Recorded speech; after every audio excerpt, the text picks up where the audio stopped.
leaving my home and moving to a new country.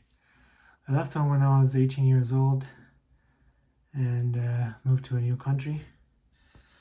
And this is just a memoir of what it felt like and what you can expect if you're moving to a new country. So I was fairly young, didn't know anybody here.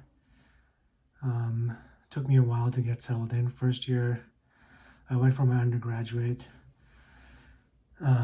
First year, I just went to class, went to my dorm, didn't talk to anybody, didn't know anybody, was very insecure.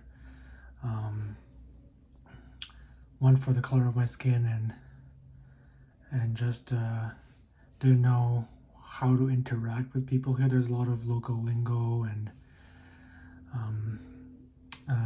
yeah, just had a lot of insecurities. Plus, I was 18, and so it was tough. For the first year, second year, I spoke to somebody, started working on campus in my residential building, and that gave me a portal into interacting with a lot more people. I started to feel more settled in and started to come into my own. Yeah, and after that, the rest is history. But yeah, if you're somebody who's moving into a new country, just remember you don't have to make friends right away. You don't have to get everything right away. It might take time, but take some time to assimilate, to find somebody who's willing to help, and yeah, you'll make it work. I graduated not on time, took me a few extra years.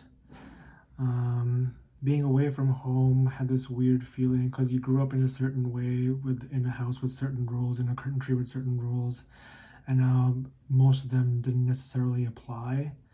And so now you're also in a phase where you're like, okay, maybe I'm looking to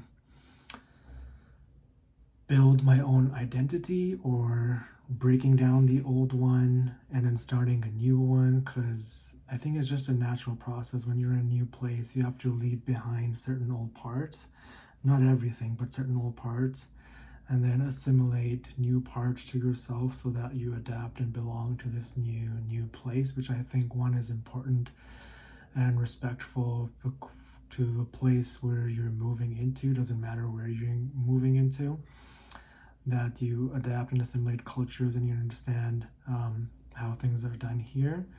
And just the same way where other people should be more understanding of your culture and where you come from and how you think and why you think the way you think. So I think it's a two-way process, or two-way thing. Yeah, not a lot of significant events happened during university. I graduated, but right after university, or the traditional life path is people get a job, they get married, they have kids, and then me in university, I used to ponder that a lot. That is that all there is to life?